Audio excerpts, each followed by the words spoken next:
The stranger's blood made crimson flowers in the white snow, and Wyatt Merrick could see the trail of it stretching back toward the distant ridge like a broken thread.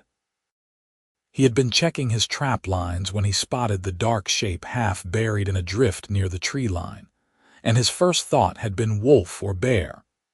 But as he approached with his rifle ready, he saw the broad shoulders, the leather armor rent with claw marks, and the unmistakable green hand still clutching a broken sword. An orc. A wounded orc who had collapsed in the wilderness during last night's blizzard, and from the looks of the frozen blood around her, she would not last another hour in this cold.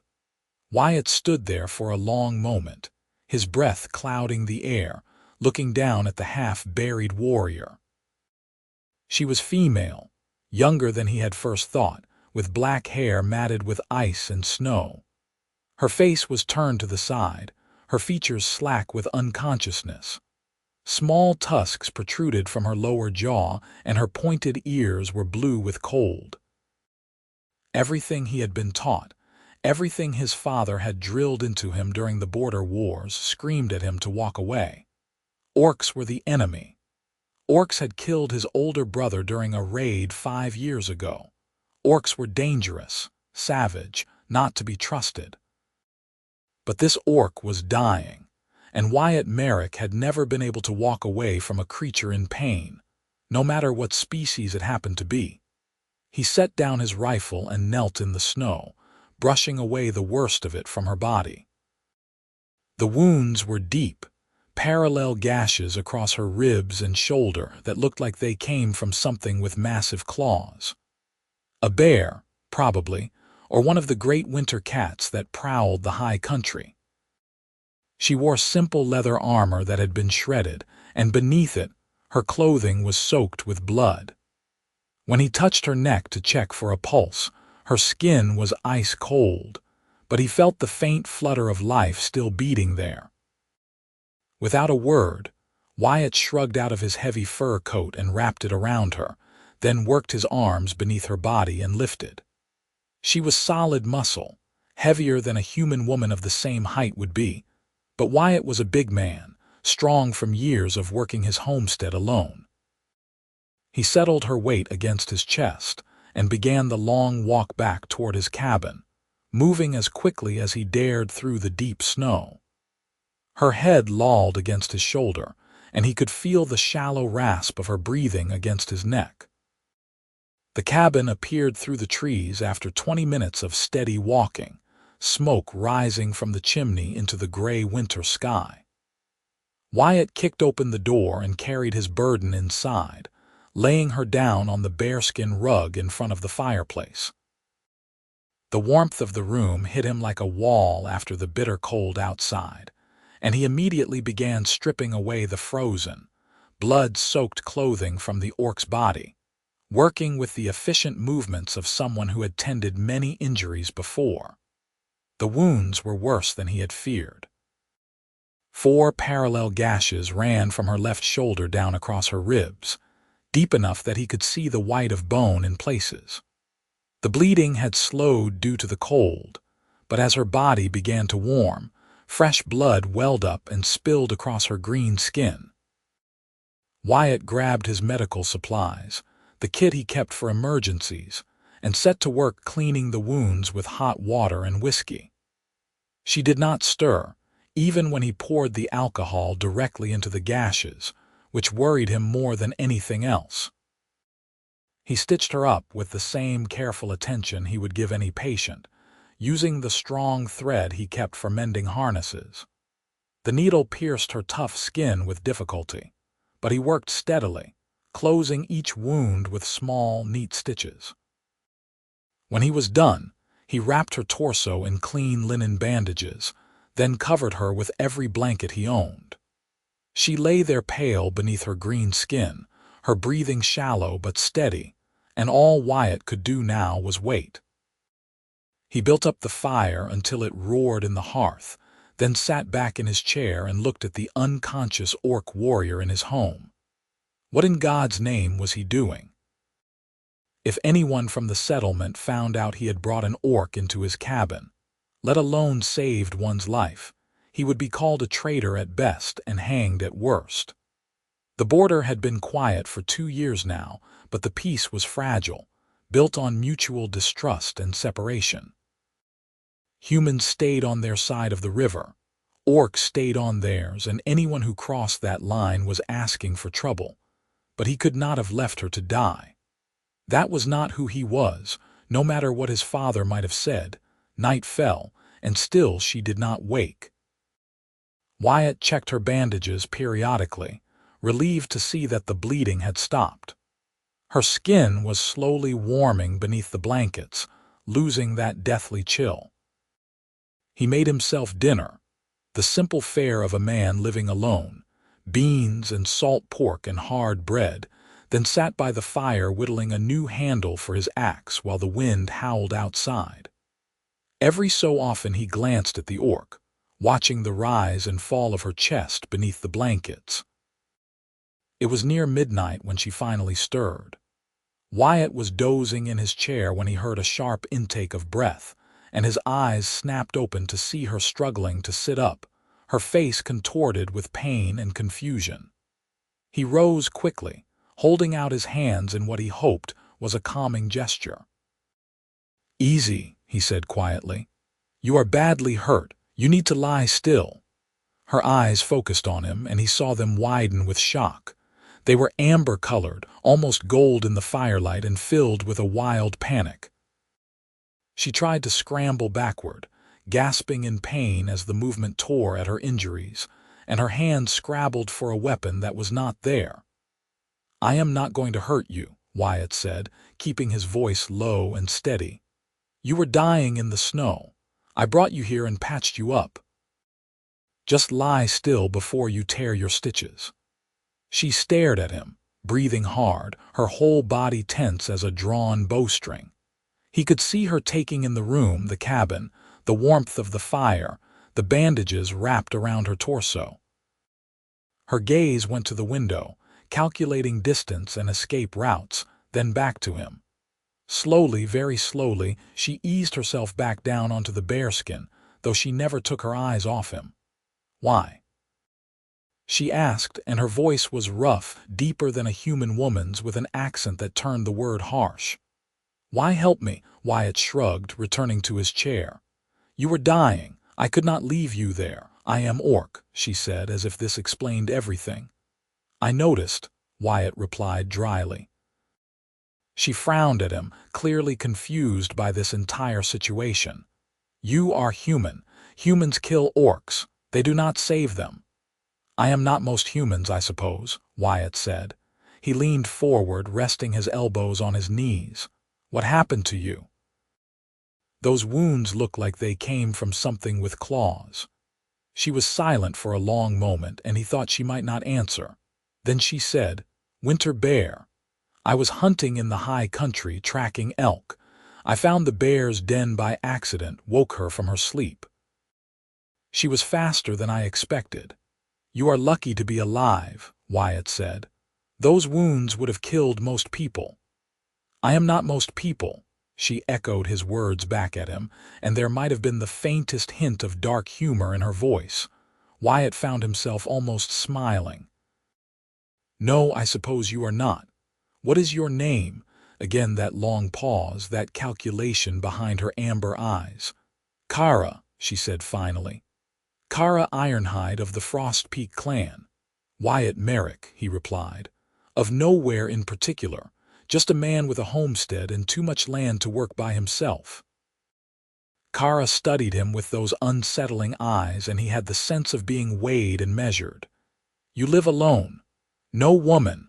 My wife died 3 winters ago," Wyatt said, the old pain of it worn smooth by time but still present. "Fever took her. No children, just me now." "I am sorry," Kara said, and she sounded like she meant it. "That is a hard thing." "It is," Wyatt agreed. "But we endure what we must. Are you hungry? Thirsty?"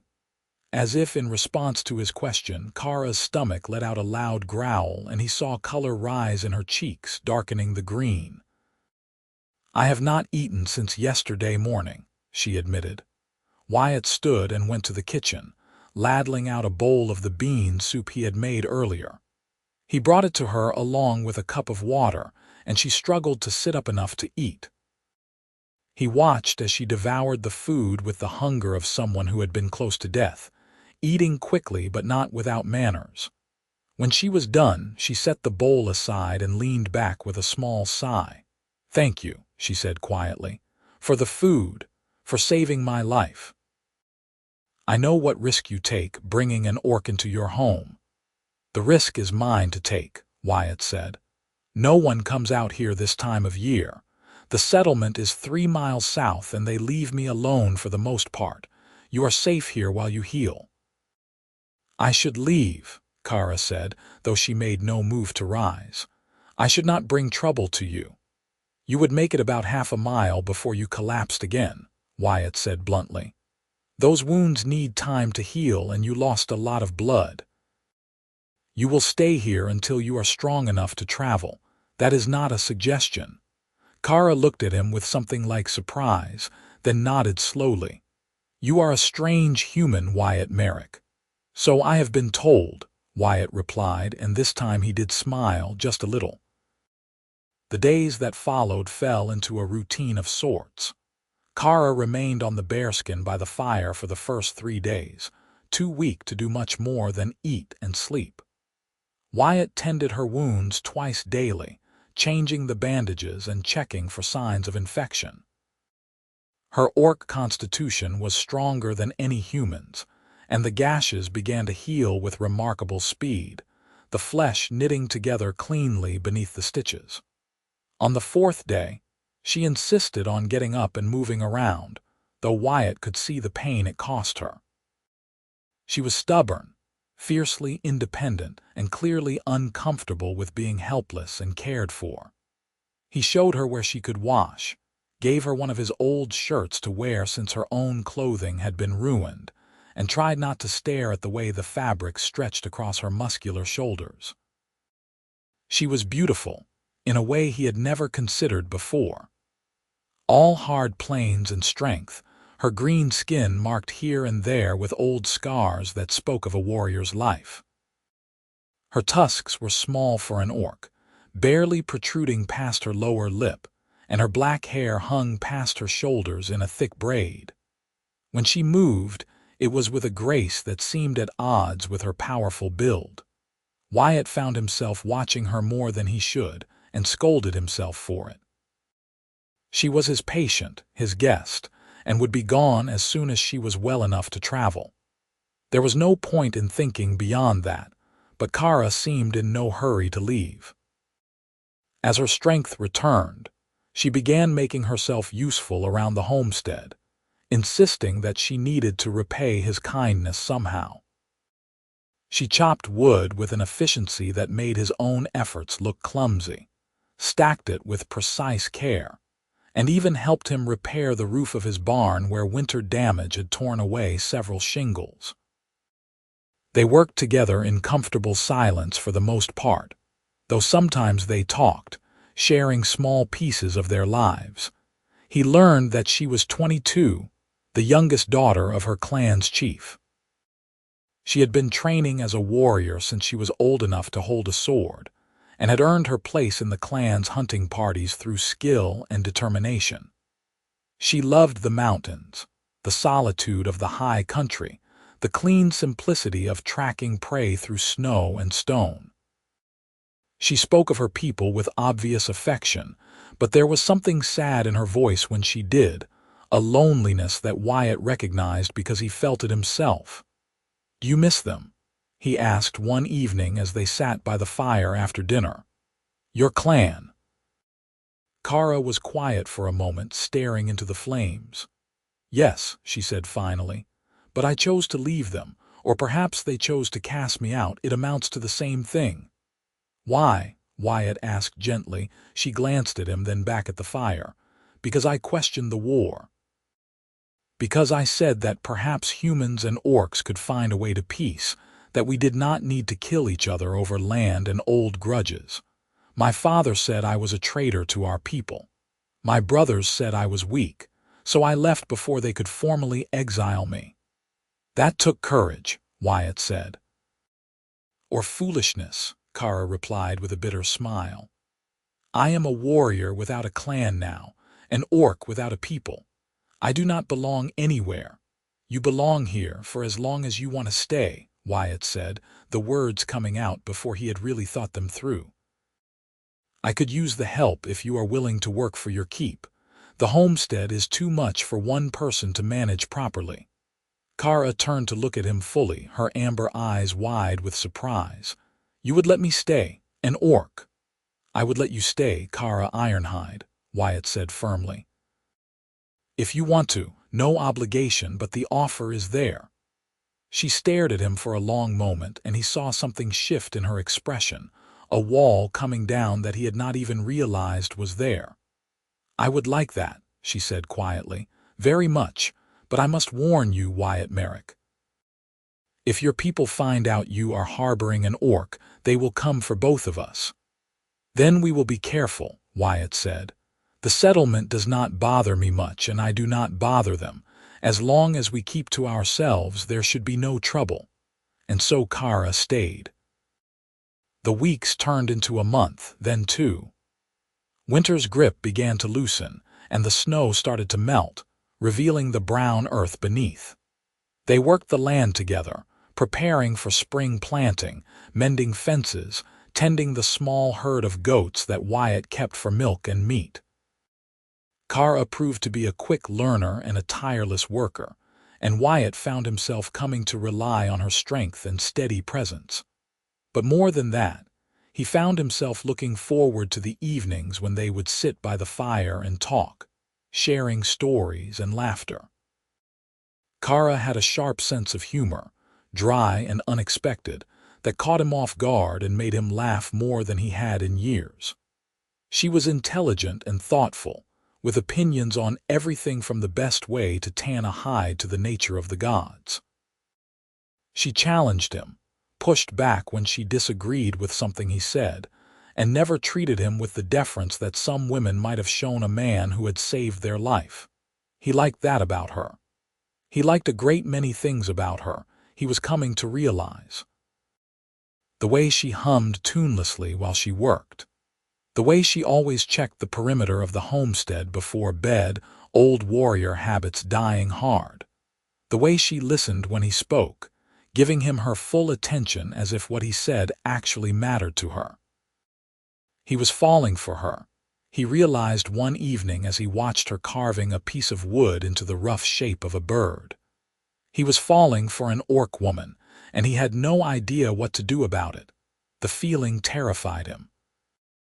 Not because she was an orc, though that complicated matters considerably, but because he had not let himself feel anything like this since his wife had died. He had locked that part of himself away, buried it deep, and told himself he was content with his solitary life. But Kara had somehow unlocked that door without even trying, just by being herself, and now he was left dealing with emotions he had thought long dead. If Kara noticed the change in him, she did not say anything. But sometimes he caught her watching him with an expression he could not quite read, something that might have been longing or might have been simple curiosity. He wanted to ask, wanted to say something, but the words stuck in his throat every time he tried. Spring arrived in earnest, bringing with it warmer weather and the first green shoots pushing up through the thawed earth. Wyatt and Kara planted the fields together, working side by side in the mud, and he found himself imagining a future he had no right to imagine. A future where this was not temporary, where she stayed not out of obligation or necessity, but because she wanted to. A future where he might have the courage to tell her how he felt, but that future shattered on a warm afternoon in late spring when riders appeared on the road from the settlement. Wyatt saw them first, 3 men on horseback approaching the homestead. He recognized them immediately. Gerard Walsh, the settlement's self-appointed sheriff, along with 2 of his deputies. Wyatt's stomach dropped. He turned to find Kara emerging from the barn, and their eyes met across the yard. "Go," Wyatt said urgently. "Hide in the root cellar. Do not come out no matter what you hear." Kara's hand went to the knife at her belt, her whole body tensing for a fight. "I will not hide while you face trouble alone." "You have to," Wyatt said. "If they see you, they will kill you and probably me as well. Please, Kara, trust me." For a moment he thought she would refuse, but then she nodded sharply and ran for the house. Wyatt watched her disappear inside, then turned to face the approaching riders, forcing himself to appear calm and unconcerned. Gerard Walsh reined in his horse a few yards from Wyatt, looking down at him with cold, suspicious eyes. He was a hard man, scarred from the border wars, and he had never liked Wyatt's refusal to join the settlement's militia. "Merrick," Gerard said by way of greeting, "we need to talk." "About what?" Wyatt asked, keeping his voice neutral. "About reports of an orc in the area," Gerard said. "Trader came through last week, said he saw tracks near your property. Big tracks, too big for any animal. Said he saw smoke from your chimney at odd hours, heard voices when there should only be one person living here." "The trader was mistaken," Wyatt said flatly. "I live alone. Always have since my wife passed." Gerard's eyes narrowed. "You would not lie to me, would you, Merrick? Because harboring an orc is a hanging offense. You know that." "I know the law," Wyatt said, "and I am telling you there is no orc here. You are welcome to search the property if you do not believe me." It was a calculated risk, offering them access, but Wyatt knew that if he refused, it would only make them more suspicious. Gerard studied him for a long moment, then nodded slowly. "We will take you up on that offer," he said, dismounting. The two deputies followed suit, and all three men began moving toward the house. Wyatt's heart was pounding so hard he was sure they could hear it, but he maintained his calm exterior as he followed them inside. They searched the cabin methodically, looking in every corner, every cupboard, even checking under the bed. Wyatt prayed that Kara had made it to the root cellar in time, that she had hidden all her belongings, that there was no trace of her presence left to find. The deputies found nothing in the cabin and moved on to the barn. Wyatt stood in the doorway, watching them rifle through his tools and supplies, and forced himself to breathe normally. They were thorough, he had to give them that, but they found nothing because there was nothing to find. Kara's weapons and armor were hidden in the root cellar with her, and she had been careful not to leave any obvious signs of her presence. Finally, after what felt like hours but was probably only 30 minutes, Gerard called off the search. He stood in the yard looking frustrated and angry, clearly certain that the traitor had been telling the truth but unable to find any proof. "This is not over, Merrick," he said, swinging back into his saddle. "We will be watching you. If there is an orc anywhere near this property, we will find it, and when we do, you will hang alongside it." "There is no orc here," Wyatt repeated, meeting Gerard's glare with steady eyes. "You have searched and found nothing. That should be the end of it." Gerard spurred his horse without another word, and the three riders galloped back toward the settlement, leaving a cloud of dust in their wake. Wyatt stood there until they were out of sight, then let out a long, shaky breath and went to the root cellar. He found Kara sitting on a barrel in the darkness, her knife in her hand and her face pale beneath her green skin. When she saw him, she stood quickly. "They are gone," Wyatt said. "You are safe." Kara climbed out of the cellar, and he saw that her hands were shaking. "I heard them searching." "I thought they would find me." "So did I," Wyatt admitted. "But they did not. We were lucky this time." "This time," Kara echoed. She looked at him with haunted eyes. "They will come back, Wyatt. They will keep watching, keep looking. It is only a matter of time before they find proof. And when they do, they will kill us both." Then we will be more careful, Wyatt said, though even he could hear the lack of conviction in his voice. Kara shook her head slowly. No, I cannot keep putting you at risk like this. I should leave. I should go back to the mountains, find a new clan, or make my own way as a solitary. You saved my life, gave me a home when I had none, but I cannot repay that kindness by bringing death to your door. No, Wyatt said sharply. The word came out harder than he intended, and Kara looked at him in surprise. He took a deep breath, trying to calm the sudden panic that had seized him at the thought of her leaving. No, you are not leaving. Not unless you truly want to go, not because of Gerard Walsh and his prejudice. Wyatt, you are not thinking clearly, Kara said gently. They will kill you for helping me. I know the risk, Wyatt said. I have always known it. I chose to save you that day in the snow, and I choose now to ask you to stay, because I need you here, Kara. Not just for the work, though God knows you have made this homestead more productive than it has been in years. I need you because I have come to care for you, more than I should, probably. More than is wise, certainly. But there it is. Kara stared at him, her amber eyes wide with shock.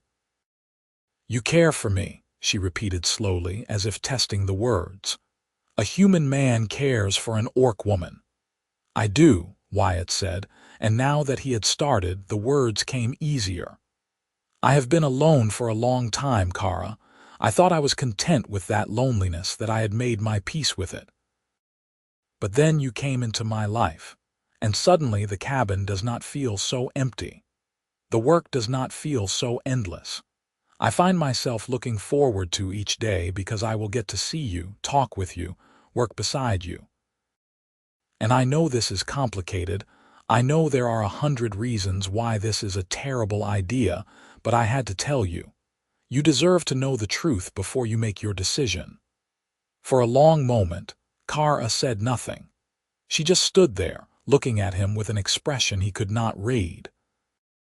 Then, slowly, she reached out and took his hand in hers. Her skin was warm, her grip strong, and Wyatt felt his breath catch in his throat. I have cared for you for weeks now, Kara said softly.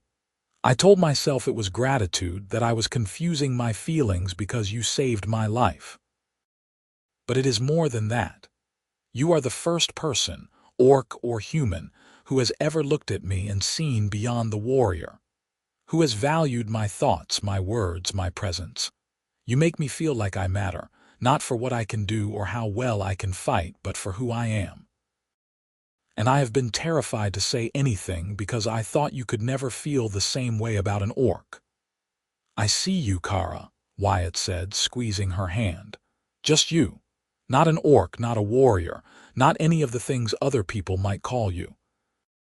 I see the woman who hums while she works, who laughs at my terrible jokes, who sits by the fire and carves birds out of wood. I see the woman who is brave and strong and kind, and I am falling in love with her. Kara made a small sound, something between a laugh and a sob, and then she was kissing him. Her tusks pressed against his face, unfamiliar but not unpleasant, and her lips were soft and warm. Wyatt wrapped his arms around her, pulling her close, and for a moment the rest of the world fell away. There was only this, only her, only the warmth of her body against his and the taste of her mouth. When they finally pulled apart, both breathing hard, Kara rested her forehead against his. This is madness, she whispered. We will both probably die for this. Probably, Wyatt agreed. But I would rather die having loved you than live a long life without you. You are a fool, Wyatt Merrick, Kara said, but she was smiling as she said it. So I have been told, Wyatt replied and kissed her again. They knew they could not stay at the homestead, not now that Gerard and his men were watching. It was only a matter of time before they found proof of Kara's presence, and when they did, there would be no talking their way out of it. So they began to make plans, quiet preparations for a new life somewhere far from the settlement. There was a valley, Kara told him, high in the mountains on the orc side of the border. a place where humans and orcs who had rejected the war lived together in an uneasy but functional peace. It was isolated, difficult to reach, and not recognized by either side, which made it perfect for people like them. If they could make it there, they would be safe. The journey would take at least 2 weeks on foot, through rough country and potentially hostile territory. They would need to travel light, taking only what they could carry, and leave the homestead behind. Wyatt hated the thought of abandoning the land he had worked so hard to build, but he hated the thought of losing Kara even more. They spent the next few days gathering supplies, packing food and blankets and tools they would need to start over. Wyatt sold what livestock he could quietly, to farmers who asked no questions about why he was leaving. He wrote letters to the few people he cared about, explaining that he was moving on, seeking a fresh start somewhere new. He did not tell them about Kara, did not mention the real reason he was leaving, but he hoped they would understand someday. On the night before they were to leave, Wyatt stood in the cabin one last time, looking around at the life he was abandoning. He thought of his wife, buried in the small cemetery south of here, and wondered what she would think of all this. She had been a kind woman, gentle and understanding, and he liked to think she would have approved of his choice. Life was for the living, she used to say, and love was too precious to waste. "Are you ready?" Kara asked from the doorway. She had her pack on her back, her weapons secured, and her face was set with determination. "As ready as I will ever be," Wyatt said. He picked up his own pack, took one last look around, then followed her out into the night. They traveled north, skirting the settlement and heading into the wild country beyond. The first few days were uneventful, just long hours of walking through forest and over hills, camping in clearings and sleeping close together for warmth. Wyatt had forgotten what it was like to travel with a companion, to have someone to share the burden of the journey with, and he found himself grateful for Kara's presence in 100 small ways. She was an excellent tracker, able to find game when he would have gone hungry, and she knew how to move quietly through the forest, how to read the land and the weather. At night, they would make camp, and she would tell him stories of her people, tales of great battles and legendary warriors, of gods and spirits that dwelled in the high places. Wyatt listened with fascination, learning about a culture he had only ever seen as the enemy, and finding it rich and complex and beautiful. On the 5th day, they crossed the border into orc territory, and Wyatt felt the shift immediately. The forest was denser here, more wild, and there were signs of habitation scattered throughout. Old campsites, marked trails, the occasional carved stone that Kara said was a boundary marker. They moved more carefully now, avoiding the main paths and sticking to the deep woods where they were less likely to be seen. It was on the 7th day that they ran into trouble. They were following a narrow game trail through a rocky canyon when they heard voices ahead, rough and guttural, speaking in the orc tongue. Kara held up a hand, signaling Wyatt to stop, and they both ducked behind a large boulder. Carefully, Kara peered around the edge, then pulled back with a grim expression. "Patrol," she whispered. "6 warriors from the Bloodfang clan. They control this territory." "Will they let us pass?" Wyatt asked quietly. Kara shook her head. "Not with you. They will kill you on sight and drag me back to face judgment for traveling with a human. We need to wait for them to pass, then find another route." But fate was not on their side that day. One of the orcs, a massive warrior with a scarred face, wandered away from the group to relieve himself, and his path took him directly past their hiding spot. He saw them immediately, his eyes going wide with shock, and he opened his mouth to shout a warning. Kara was faster. She launched herself at him, her knife flashing in the sunlight, and caught him across the throat before he could make a sound. He went down in a spray of blood, gurgling and clawing at his neck, and Kara grabbed Wyatt's arm. "Run," she hissed. They ran. Behind them, Wyatt heard shouts as the other orcs discovered their fallen comrade, then the sound of pursuit. The orcs were fast, faster than any human, and they knew this terrain. Wyatt and Kara fled through the canyon, leaping over rocks and dodging around trees, but the sounds of pursuit were getting closer. An arrow whizzed past Wyatt's head, so close he felt the wind of its passage, and embedded itself in a tree trunk ahead. Kara pulled him to the left, down a steep slope covered in loose scree, and they half ran, half slid to the bottom. Wyatt lost his footing and tumbled, pain shooting through his shoulder as he hit the ground hard, but Kara hauled him up and they kept moving. The canyon opened into a wider valley, and ahead Wyatt could see a river, swift and cold with snowmelt. They had no choice. Kara plunged into the water without hesitation, pulling Wyatt with her, and the shock of the cold nearly stopped his heart. The current was strong, pulling at them, trying to drag them downstream, but they fought across, using rocks as handholds and pushing against the force of the water. They made it to the far shore just as the pursuing orcs reached the riverbank. Arrows flew, splashing into the water around them, but Kara and Wyatt scrambled up the bank and into the cover of the forest. They kept running, not daring to stop, until the sounds of pursuit faded and they could no longer hear anything but their own ragged breathing and the hammering of their hearts. Finally, when Wyatt's legs felt like they would give out beneath him, Kara pulled them into a dense thicket and they collapsed, gasping for air. Wyatt's shoulder throbbed where he had hit the ground and his clothes were soaked through with icy water, but they were alive. "Are you hurt?" Kara asked, her hands moving over him, checking for injuries. "Just bruised," Wyatt managed. "You?" "I am fine," Kara said, though he could see a shallow cut on her arm where an arrow had grazed her. She wrapped it quickly with a strip of cloth, then sat back against a tree trunk. "That was too close. If they had caught us, they would have killed you slowly, made an example of you." "But they did not catch us," Wyatt said. "Thanks to you," Kara shook her head. "I had to kill one of them."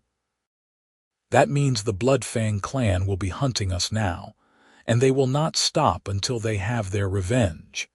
We need to move faster, get to the valley before they can organize a proper pursuit." They rested for only an hour, just long enough to catch their breath and eat some dried meat from their packs. Then they were moving again.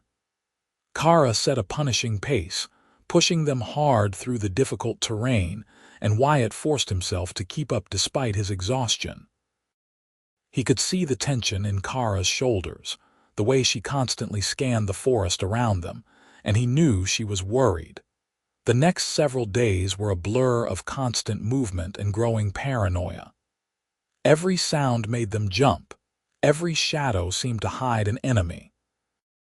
They traveled through the night when the moon was bright enough to see by, and slept during the day in hidden spots, never for more than a few hours at a time.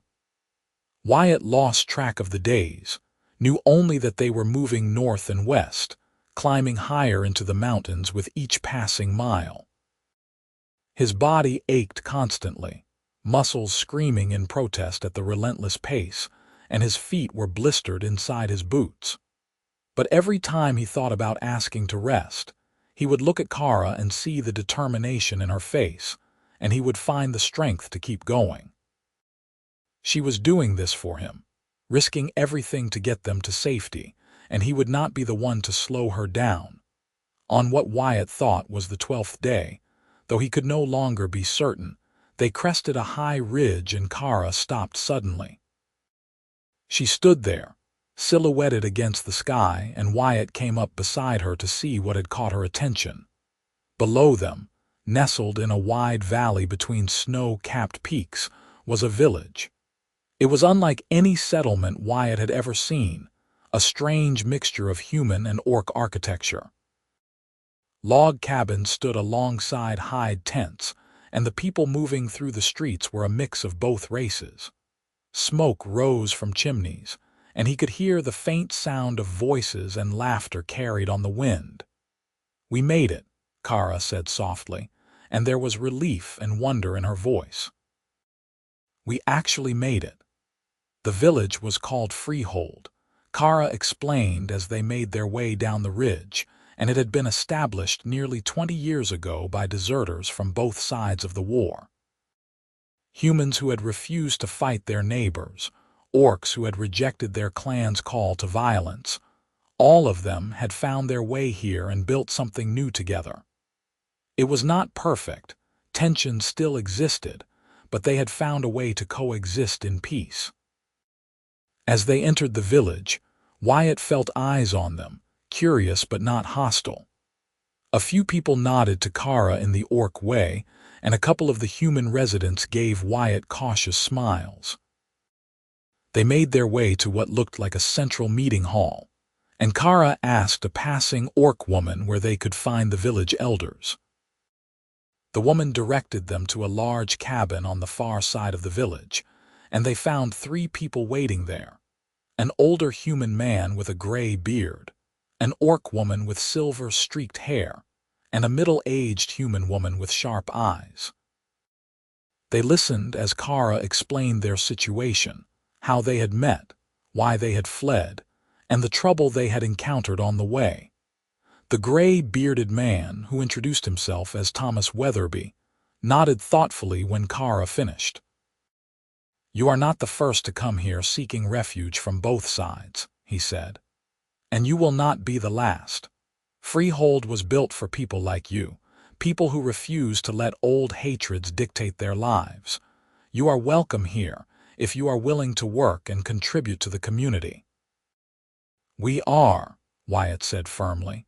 "We will do whatever is needed." The orc woman, called Marga Stonefist, studied them both with eyes that seemed to see right through them.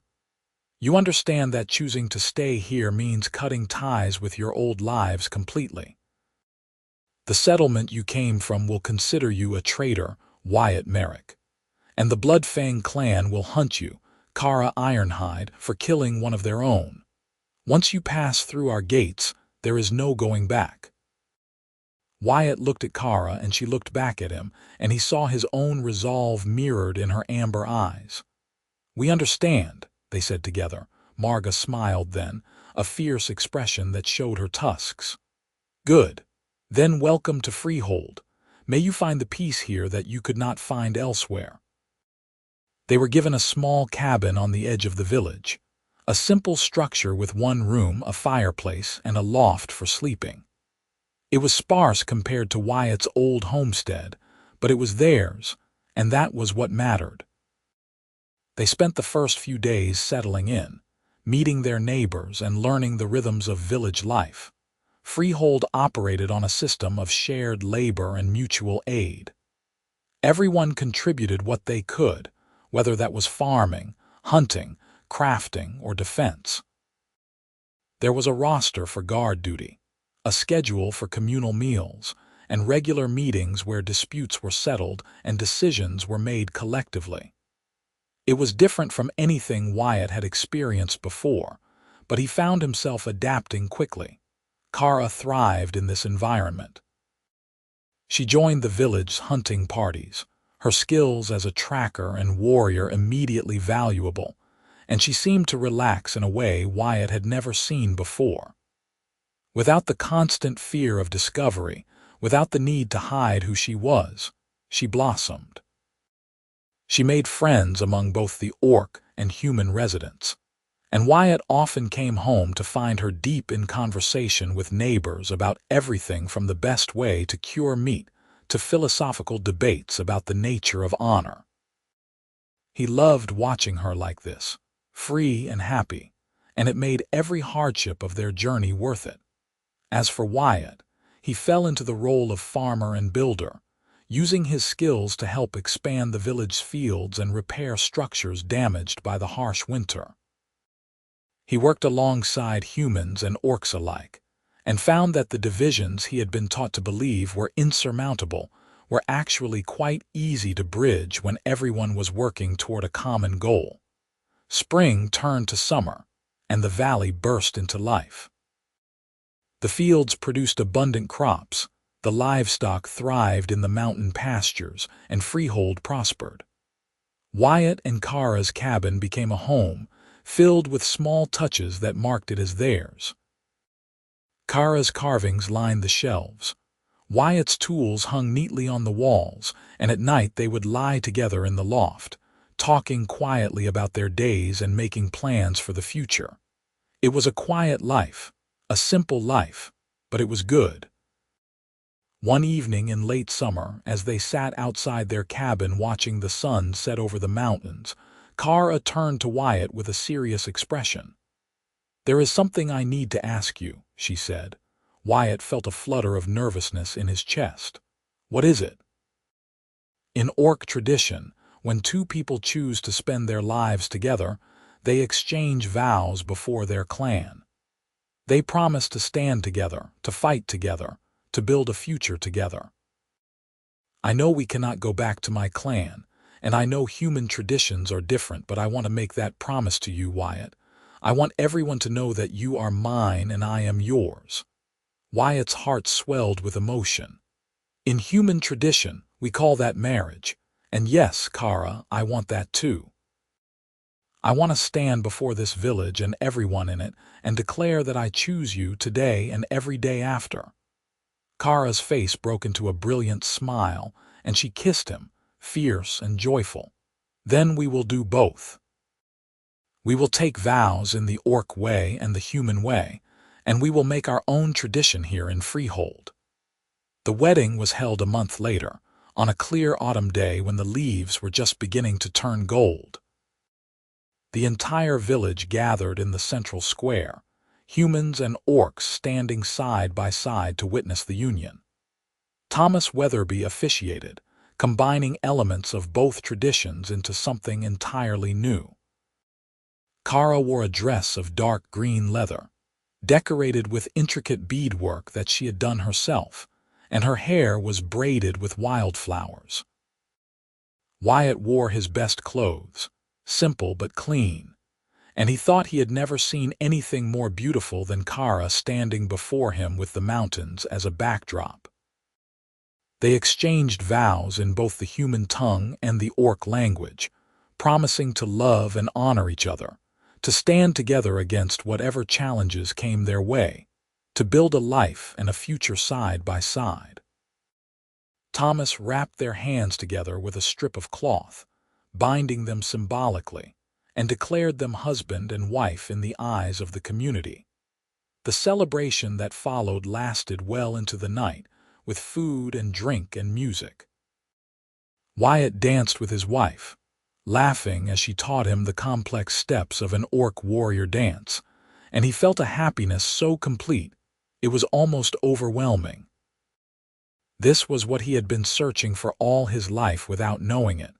A place to belong, a community to be part of, and someone to love who loved him back with equal fierceness. As the night wore on and the stars came out, Wyatt and Kara slipped away from the celebration and walked back to their cabin hand in hand. They stood outside for a moment, looking up at the vast expanse of sky above them, and Kara leaned her head against Wyatt's shoulder. "You ever regret it?" she asked quietly. Leaving your old life behind, giving up everything you had built, Wyatt thought about it, truly considered the question. He thought about his homestead, the land he had worked so hard to cultivate. He thought about the settlement, the few friends he had left behind. He thought about his wife, buried in a cemetery he would never visit again. Then he looked at Kara, at the woman who had changed his entire world, and he knew the answer with absolute certainty. "Not for a single moment," he said. "You are my home now, Kara. Wherever you are, that is where I belong." Kara turned to face him, and there were tears shining in her amber eyes, but she was smiling. "And you are mine, Wyatt Merrick, always." They went inside together, closing the door on the cold night air, and Wyatt knew that whatever challenges lay ahead, whatever hardships they might face, they would face them together. He had found her bleeding in the snow, half buried and dying, and he had carried her home without a word. But in saving her life, she had saved his in return, giving him purpose and love and a future he had never dared to hope for. The winter came again, as it always did in the mountains, but this time Wyatt did not face it alone. He had Kara beside him, warm and strong and utterly devoted, and together they weathered the storms. They worked through the cold months, preparing for spring, making plans for expanding their cabin into something larger, talking about the possibility of children someday. Freehold grew over the years that followed, more refugees finding their way to the hidden valley, seeking the same peace and acceptance that Wyatt and Kara had found. The village became a beacon of hope in a world still torn by conflict, proof that orcs and humans could live together, work together, love together. Wyatt and Kara became respected members of the community, their story told and retold as an example of what was possible when people chose compassion over hatred. Kara taught young warriors, both orc and human, the skills she had learned, emphasizing discipline and restraint rather than aggression. Wyatt helped organize the village's agricultural efforts, ensuring that Freehold could sustain its growing population. They had children eventually, 3 of them over the course of several years. 2 daughters and a son, each one a unique blend of their parents' features. The children grew up in a world where their mixed heritage was not a curse, but a blessing, where they could claim both human and orc culture as their own. Wyatt watched them play with other children in the village square, no distinction made between orc and human, and he felt a pride deeper than any he had known. On quiet evenings when the children were asleep and the village was still, Wyatt and Kara would sit together by the fire just as they had in those early days. Sometimes they talked, sharing the small details of their day, discussing plans and dreams. Sometimes they simply sat in comfortable silence, content in each other's presence. Kara would work on her carving, creating ever more intricate designs, while Wyatt would read or mend tools or simply watch her, still marveling that this incredible woman had chosen him. The years had added a few lines to both their faces, a few streaks of gray to their hair, but Kara was still the fierce, beautiful warrior he had fallen in love with, and he loved her more with each passing day. One particularly cold winter night, as snow fell softly outside and the fire crackled warmly in the hearth, Kara set aside her carving and looked at Wyatt with an expression of deep contentment. "You remember that day you found me?" she asked. "Half buried in the snow, bleeding out from the bear attack. I remember every detail," Wyatt said. "I thought you were already dead when I first saw you. I almost walked past." "But you did not," Kara said. "You stopped. You checked. You carried me all the way back to your cabin without knowing if I would even survive the night. Why did you do it, Wyatt? What made you save an orc when everything you had been taught told you to let me die?" Wyatt considered the question, trying to put into words something he had never fully examined. "I suppose because when I looked at you, I did not see an orc or an enemy. I just saw someone who needed help, someone who deserved a chance to live. My father always said that orcs were monsters, but when I knelt there in the snow beside you, all I could think was that you looked so young, so vulnerable. I could not walk away from that. I would not." Kara reached across the space between them and took his hand. "You saved my life that day, but you did more than that. You gave me hope. You showed me that kindness could exist between our peoples, that the war did not have to define who we were. You gave me a home and a family and a love I never thought I would have. You gave me everything, Wyatt." "And you gave me the same," Wyatt said, his voice thick with emotion. I was so alone before you came into my life. I had forgotten what it was like to have someone to share things with, to laugh with, to build a future with. You brought joy back into my world, Kara. You made me remember what it felt like to be alive. They sat there holding hands, two people who had come from such different worlds but had somehow found their way to each other, and Wyatt felt a completeness that he knew would never fade. This was what happiness looked like, he thought.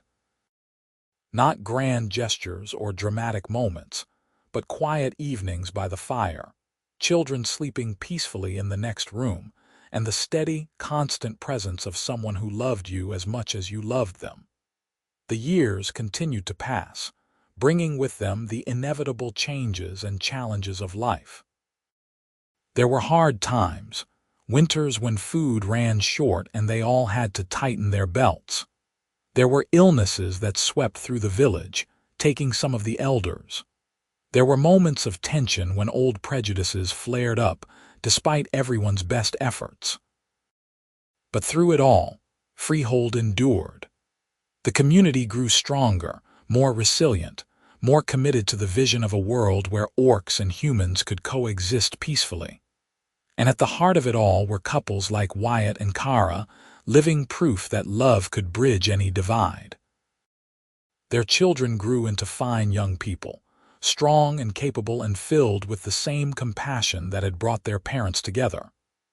The eldest daughter, named Alina after Wyatt's late wife, became a healer, dedicating herself to caring for the sick and injured regardless of their race.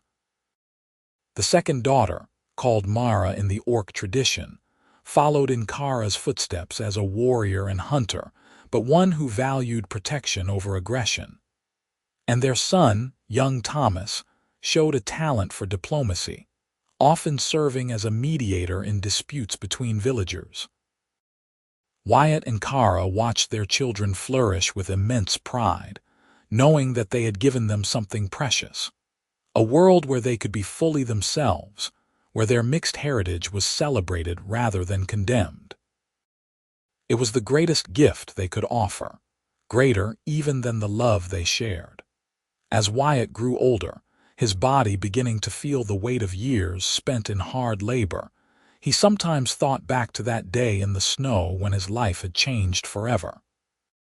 He thought about the choice he had made, to stop and help rather than walk away, and how that single decision had altered the course of his entire existence. He had carried Kara home without a word that day, not knowing who she was or what she would come to mean to him. He had simply known that she needed help, and he had been unable to ignore that need. It had been such a small thing, really, one act of kindness in a world full of cruelty and hatred. But that small act had blossomed into something beautiful, something that had touched not just their lives but the lives of countless others. On a spring morning many years after they had first arrived in Freehold, Wyatt stood at the edge of the village looking out over the valley. The fields were green with new growth, children played in the streets, and smoke rose peacefully from chimneys. He could hear laughter and conversation, the sounds of a thriving community, and he felt a deep sense of satisfaction. Kara came to stand beside him, moving a little more slowly now but still strong, still fierce in her own way. She slipped her hand into his and they stood together in silence, watching the village they had helped to build. "We did well, did we not?" Kara said softly. "We did," Wyatt agreed. "Better than I ever could have imagined." "I love you, Wyatt Merrick," Kara said, turning to look at him with those amber eyes that still made his heart skip a beat even after all these years. "I have loved you since the day I woke up in your cabin and you told me I was safe. I will love you until my last breath and beyond." "And I love you, Kara Ironhide Merrick," Wyatt replied, using the combined name she had taken when they married. "You are the best thing that ever happened to me, the greatest gift I could have received. Finding you in that snow was not chance or luck. It was fate bringing me exactly what I needed, even though I did not know I needed it." They kissed then, a gentle touch of lips that held decades of love and partnership and shared experience. Around them, the village continued its daily rhythms, but for that moment, they were the only two people in the world.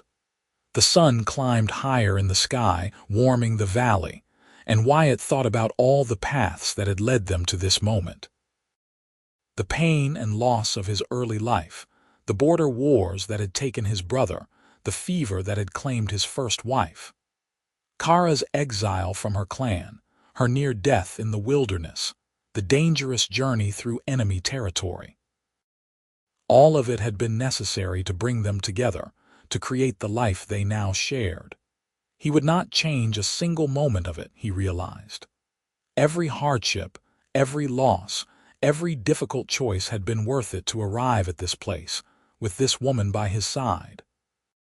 Their eldest grandson came running up, a boy of 6 with green-tinted skin and his grandmother's amber eyes. "Grandfather, grandmother, come see what I made," he shouted excitedly, tugging at their hands. Wyatt and Kara let themselves be pulled along, laughing at the boy's enthusiasm. He led them to a small garden plot where he had planted seeds, carefully marking each row with stones. It was a simple thing, a child's first attempt at growing something, but Wyatt saw in it the promise of the future. This boy would grow up in a world different from the one Wyatt had known. He would never have to choose between his human heritage and his orc heritage, because he could claim both proudly. He would never have to hide who he was or who he loved. He would build on the foundation that his grandparents and parents had laid, creating something even better for his own children someday. That was the real victory, Wyatt thought. Not that he and Kara had found love despite the odds, though that was precious beyond measure. The real victory was in the future they had made possible, the world they were helping to build where children of mixed heritage could grow up free and proud. As the day wore on and they went about their tasks, Wyatt found himself thinking about all the other people out there, humans and orcs who might be suffering under the weight of prejudice and fear. He thought about the young people who might be falling in love across racial lines, but were too afraid to act on it. He thought about the warriors on both sides who were tired of fighting but saw no other path. He wished he could tell them all that another way was possible. That love was stronger than hate, that compassion could triumph over prejudice, that building bridges was harder than burning them but infinitely more rewarding. He wished everyone could see what he and Kara had found here in Freehold, the proof that peaceful coexistence was not just a dream but an achievable reality. But all he could do was live his life as an example, continue to support and nurture this community, and hope that somehow the message would spread. Perhaps someone from the settlement would wander this far north and see Freehold thriving. Perhaps a young orc warrior, exiled for showing mercy, would hear rumors of a place where she could belong. Perhaps, one person at a time, the world would change. That evening, as had become tradition in Freehold, the entire village gathered for a communal meal. Long tables were set up in the central square, and everyone contributed dishes, a wonderful blend of human and orc cuisines that had evolved into something uniquely their own. Wyatt sat with Kara and their extended family, surrounded by children and grandchildren, and felt utterly content. Across the table, he caught the eye of Thomas Weatherby, now ancient and gray but still sharp-minded. The old man raised his cup in a silent toast, and Wyatt returned the gesture. They had come so far together, all of them, building something precious out of nothing.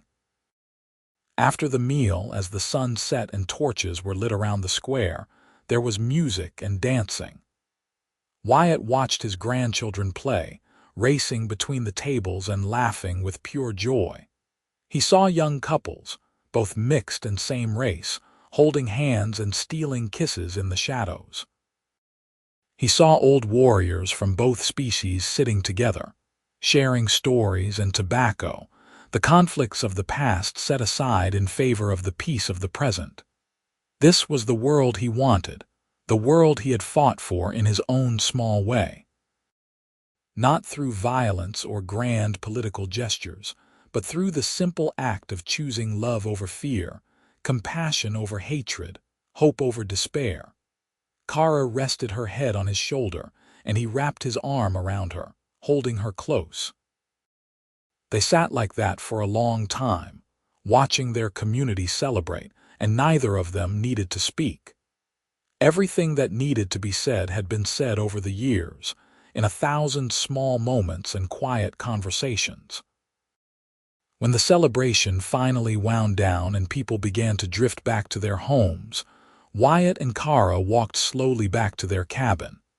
The night was clear, stars brilliant overhead, and the air was sweet with the scent of spring flowers.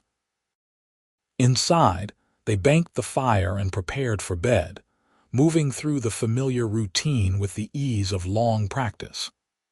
As they climbed into bed, Kara curled against Wyatt's side, her head on his chest, and he ran his fingers through her hair, still thick despite the gray streaking through it. "Thank you," Kara murmured, her voice drowsy. "For what?" Wyatt asked. "For stopping that day. For choosing to save me instead of walking away. For giving me this life." Wyatt pressed a kiss to the top of her head. "Thank you for surviving, for being strong enough to make it through that night. For choosing to stay with me, for giving me this life." Kara's breathing deepened, and Wyatt knew she was falling asleep. He lay there in the darkness, holding his wife, listening to the quiet sounds of the village settling for the night, and felt a peace so profound, it brought tears to his eyes.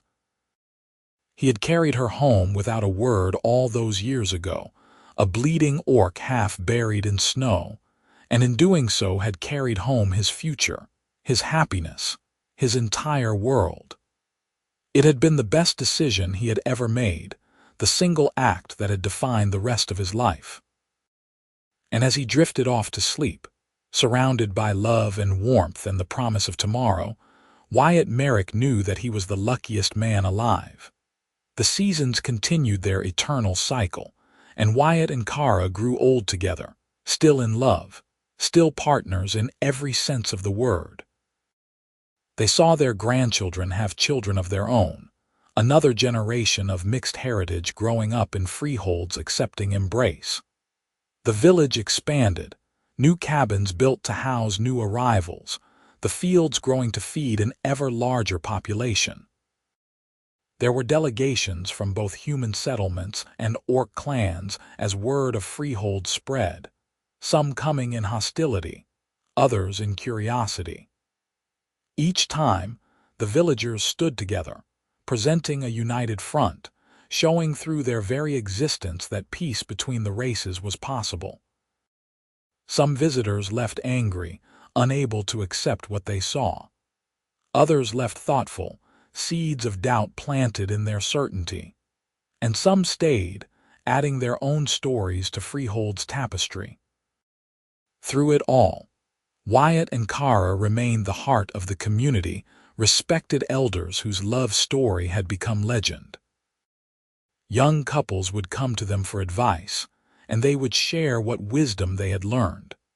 That love required work and commitment, that understanding took effort, that patience was essential, but that it was all worthwhile.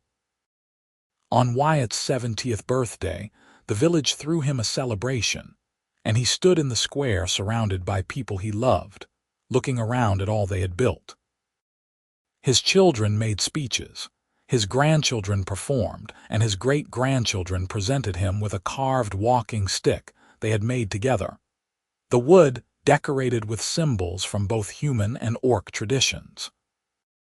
Kara stood beside him throughout, her hand in his, and when the speeches were done and the celebration was in full swing, she leaned close and whispered in his ear. Not bad for a man who started with nothing but a failing homestead and a dying orc in the snow. Wyatt laughed, the sound rich and full. Not bad at all, my love, not bad at all. They danced that night, moving slowly to music that blended human melodies with orc rhythms, and Wyatt thought that this was what heaven must be like. Not some distant, perfect realm, but this. Moments of joy shared with those you loved. A community built on acceptance and hope, and the woman who had been his partner through all of life's trials held safe in his arms. The years took their inevitable toll.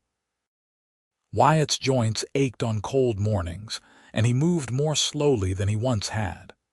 Kara's warrior strength began to fade, though her spirit remained as fierce as ever.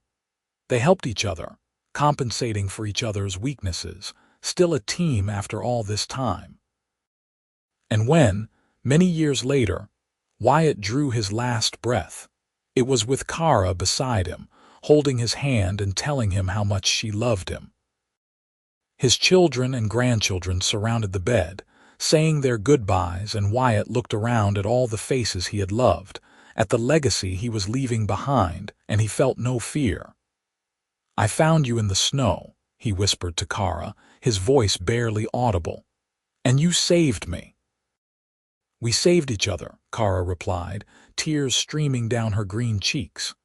"We saved each other, my love." Wyatt smiled, squeezed her hand one last time, and closed his eyes. He passed peacefully, surrounded by love, knowing that he had lived a good life, a full life, a life that had mattered. Kara lived for several years after Wyatt's death, a strong presence in the village, still teaching and guiding and sharing the wisdom she and her husband had accumulated over their long partnership. When her time came, she faced it with the same courage she had faced everything else in her life. They buried her beside Wyatt in Freehold Cemetery. Under a large oak tree that had been planted the year the village was founded. Their children carved a single headstone for both of them, with an inscription in both human and orc languages that read, "Here lie Wyatt Merrick and Kara Ironhide Merrick, who chose love over hatred and built a bridge between worlds. May their example light the way for all who come after." And it did. Freehold continued to grow and prosper, becoming a beacon of hope in a world still struggling with prejudice and fear. The story of Wyatt and Kara was told and retold, inspiring new generations to look beyond the divisions of race and culture, to see the person rather than the label. Other villages began to form, modeled on Freehold's example. Slowly, painfully slowly, the hatred that had fueled the border wars began to erode, replaced by cautious cooperation and, eventually, genuine friendship between humans and orcs. It took decades, generations even, but the change was real and lasting. And it all began with one man who chose to stop to help, to carry a bleeding orc half buried in snow home without a word. One simple act of kindness that rippled outward, touching countless lives, changing the world in ways both large and small. In the end, that was Wyatt and Kara's true legacy. Not just the family they created or the village they helped build, but the proof they provided that compassion was stronger than prejudice, that love could indeed conquer hate, and that every person, regardless of race or background, deserved a chance to live, to love, and to build a future filled with hope. Their story became legend, yes, but more importantly, it became truth. A truth that continued to inspire long after they were gone, a truth that would never be forgotten as long as there were people who believed in the power of kindness and the possibility of peace. And in the quiet cemetery under the old oak tree, two souls rested together, their journey complete, their love eternal, their impact on the world immeasurable. The snow might fall and melt, the seasons might turn, the years might pass, but what they had built together, what they had proven was possible, would endure forever.